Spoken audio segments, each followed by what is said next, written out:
programa, para os meus colegas. Pois é, tem gente que perde a oportunidade de ficar calado, né?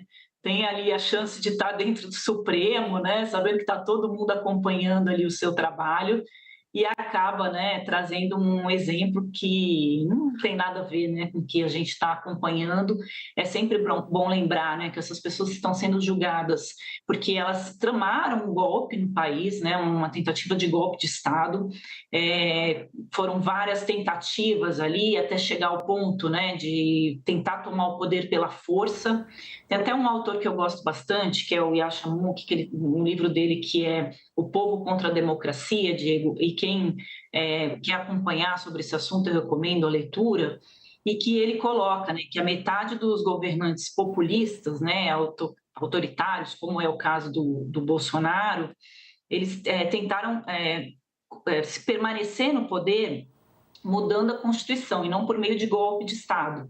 E o que a gente viu aqui no Brasil com o Bolsonaro, que ele coloca que foi, né, um dos momentos mais perigosos assim para a democracia brasileira, foi um pouco de tudo, né? Primeiro mudar as regras, quando eles falavam muito da questão do artigo lá da Constituição, de que os militares, né, eram quem controlavam, né, era quem tinham esse poder ali de controlar a Constituição, e depois partiram mesmo para o golpe de Estado. Então, essas pessoas estão sendo julgadas e agora se tornaram réus por esse motivo. Então, não tem como, concordo com o Couto, todo mundo vai sair condenado.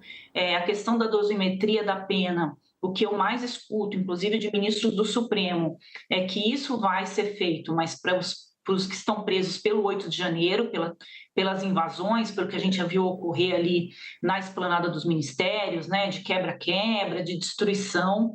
Ali se considera o seguinte: aquelas pessoas têm que ser punidas. O que elas tentaram fazer foi um golpe de Estado, e eu sempre digo aqui que, na minha avaliação, por algum momento elas conseguiram, porque elas realmente entraram nos 3 poderes, e naquele momento ninguém mais podia estar naqueles prédios. Mas o país continuou sendo, alguns colocam, né, mas eles não tiraram o poder, né, do Supremo, nem da Presidência da República, nem do Congresso, mas naquele momento eles estavam dentro dos prédios que significam ali os locais, né, onde essas pessoas trabalham. Então, essas penas são consideradas muito altas, isso tanto pela esquerda quanto pela direita, e ministros do Supremo também concordam com relação a isso. Então, a gente não pode se enganar. Os ministros que estão apoiando o Alexandre de Moraes nesse momento, com relação a essas tentativas dos advogados de o tirarem do caso, não vão apoiá-lo na questão da dosimetria da pena. É isso que eu tenho ouvido ali de muitos dos ministros. E tem uma última instância ali que os advogados podem tentar para ainda tirar o caso do Alexandre de Moraes, que é o chamado embargo de divergência. Em algum momento tentar tirar isso de uma turma e levar para outra turma. O Couto até colocou, né, que nessa turma não há divergência entre os ministros, e isso foi bastante criticado, porque o Alexandre de Moraes deixou o caso só para ser jogado por uma turma, que é uma turma que é bem concorrente com o pensamento dele. Então, a gente está assistindo aí um pensamento uníssono do Supremo, mas as apostas em Brasília, Diego, é que isso vai mudar em algum momento e o Supremo vai acabar virando aí uma geni, como a gente viu acontecer ali na Lava Jato. Olha, a ministra Carmen Lúcia, viu, Couto, disse que não há o que perdoar, que todos sabiam o que estavam fazendo. Ela também rebateu a defesa do ex-diretor da Polícia Rodoviária Federal, o Andrei Vasques. Vamos ver esse trecho. Eu entendi bem da expressa afirmativa de Vossa Senhoria de que abstenção, ou nível de abstenção veiculado em algumas notícias teria a ver com a atuação do senhor Silvio? Não, Excelência. A abstenção, ela diz respeito a um dado estatístico de que... Não tem nada a ver com a atuação de quem quer que seja, certo? Sim. Em cada eleição, se tem a avaliação a partir de dados estatísticos do Tribunal Superior Eleitoral, do número de votantes que comparecem em cada sessão eleitoral deste país, em cada zona eleitoral. Não tem nada a ver. E a segunda questão que eu gosto, então, apenas afastar qualquer interpretação de que o maior ou menor índice de abstenção no outro lugar tem a ver com essa circunstância que poderia, sim, ter sido impedido ou aumentado por uma atuação. Agora, tomar-se no todo, imaginar-se que isso aqui leva a uma desconfiguração do que foi alegado, o que se está alegando aqui, houve tentativa de impedimento e busca de impedimento de eleitores. O nobre advogado afirma que não teria havido também expressão, nenhuma reclamação sobre a impossibilidade de comparecimento às urnas. Sim. Bom, deixa eu me despedir aqui da Letícia Casado. Letícia, foi o último grupo ou ainda vai ter mais algum grupo que vai ser julgada, né, a denúncia? Diego, foi o segundo grupo de 5. Na verdade, são 4 grupos e uma 5ª denúncia contra uma pessoa que é o Paulo Figueiredo, que é um comunicador bolsonarista, e aí a dele foi um adendo, assim, uma espécie de adendo. Mas tem mais outras 3, então, ou seja, tem mais outros 3 processos que o Supremo vai decidir se esse pessoal vira ou não réu. Um deles já está marcado agora para o mês de maio e a expectativa é que tudo isso já seja resolvido, toda essa parte de recebimento de denúncia seja resolvida até junho. Um adendo nisso, o que o coach colocou antes, falando sobre, não teve tanta, parece mais do mesmo, já que não teve tanta emoção como antes, porque aquela primeira tinha o principal ator disso tudo, o mais importante, o mais famoso, a maior celebridade dessa história, que é o ex-presidente Jair Bolsonaro. As outras, até como você e a Andresa estavam colocando agora, existe já uma expectativa que essas denúncias sejam aceitas por unanimidade, que todo esse pessoal vire réu e que no segundo semestre, quando a primeira turma começar a julgar, aí que entrem outras questões, mas assim, que todo mundo, é meio que dado em Brasília, que todo mundo vai virar réu, todo mundo vai ter que responder para a justiça e explicar se participou ou não participou, em qual medida, enfim. É um tema que vai se arrastar no segundo semestre, Diego. E a gente vai acompanhar com certeza. Letícia, obrigado, viu, pela participação. Um abraço. Obrigada, pessoal. Valeu. Fala, Cocho. Do Silvinei Vasquez, que esse argumento que ele usou, que não interferiu no número de eleitores, que a abstenção foi normal, então, ele esqueceu de uma coisa, o advogado de defesa, que no meio da operação das blitz que estão fazendo lá no Nordeste, o Alexandre de Moraes convocou o Silvinei Vasquez lá para o tribunal e falou para ele que se ele não parasse imediatamente com aquela operação, ele seria preso.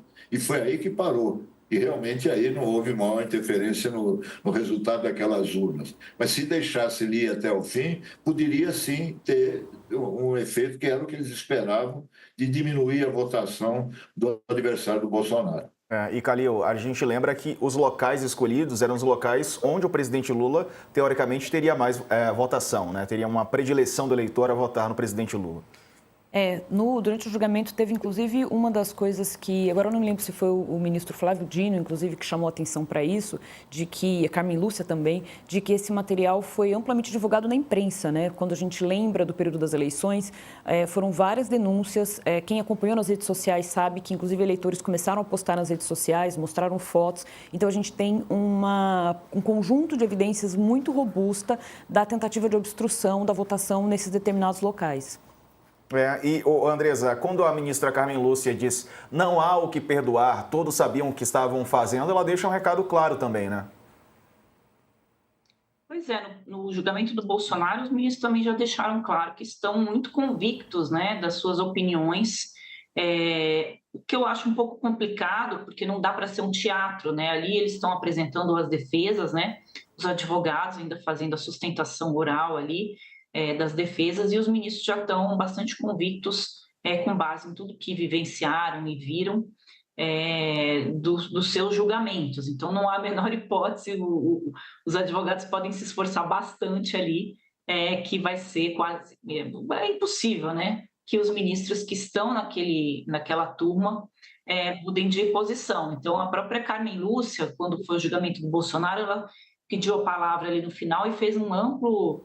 A gente estava comemorando ali, acho que o aniversário da Constituição, e ela fez uma ampla defesa ali da democracia e mandou um recado bastante claro, né, da importância do processo democrático no Brasil e de quanto que você tentar interferir nisso era algo que não havia perdão, né? Então, realmente, essas pessoas que tentaram, né, impor um golpe no Brasil, a depender do Supremo, e o Supremo é a última instância, né? Claro, o Congresso depois pode vir a aprovar uma anistia, Isso pode cair de novo para o julgamento do Supremo, mas a decisão ali já está bastante consolidada, não adianta chorar o leite derramado, porque todo mundo sabe o que essa turma fez aí no verão passado, né, Diego? Verdade. Agora, Andressa, como é que está a questão da anistia, né? Que a gente falou bastante antes do feriado. Então, a anistia está prejudicando bastante os trabalhos no Congresso, né? Eu já tinha mostrado na coluna, já tinha falado aqui também nas edições, né, do UOL, que o Hugo Mota não está trabalhando, né? A gente já está com maio praticamente e a Câmara não fez nada, porque cada vez que esse tema da anistia avança, ele desaparece do país. Eu já perdi as contas de quantas viagens ele já fez para o exterior, certamente ele vai agora também no velório do Papa, para não ter que enfrentar esse tema. E com isso o Congresso está completamente parado, né? Principalmente a Câmara, mas o Senado, o Alcolumbre também não tem muito perfil de ser alguém que gosta muito de trabalhar. Quando ele estava na CCJ, que é a principal comissão do Senado, né, de Constituição e Justiça, a CCJ praticamente não votou nada. Ele fica ali negociando os cargos com o governo, que é o que ele mais gosta de fazer, e o Senado que fica ali em segundo plano. Então, o Hugo Mota está fazendo a mesma coisa. Existe, sim, uma tendência muito grande no Congresso de aprovação da anistia. E aí a gente não está falando só de centrão, estou falando de todos os espectros políticos. As pessoas acham que o Supremo exagerou nas penas e que aquelas pessoas não tinham consciência do que elas estavam fazendo. Então, para você mudar a dosimetria da pena, você teria que mexer ali, se eu não me engano, na Constituição. Então, a anistia seria um caminho, ou o presidente da República conceder ali também o perdão, né? Isso não está em questão, embora eu tenha conversado também com alguns ministros do Executivo, que são dessa área mais, né, do aconselhamento do presidente, também existe ali uma avaliação de que o Alexandre de Moraes pesou demais a caneta na pena dessas pessoas. Então, hoje, se for colocado em votação, muito provavelmente a anistia vai ser aprovada, e acho que é por isso que o Hugo Mota está fugindo para qualquer agenda que ele tiver no exterior, para ele não ter que enfrentar essa questão, porque o Hugo Mota se comprometeu, sim, a conseguir votos para sua eleição à presidência da Câmara em troca da votação da anistia. E o Davi Alcolumbre também, e agora estão todos aí fazendo cara de paisagem, porque eles estão negociando cargos, ministérios e emendas com o governo e não querem nenhum atrito com relação a isso para não poder perder aí essas benesses, viu, Diego?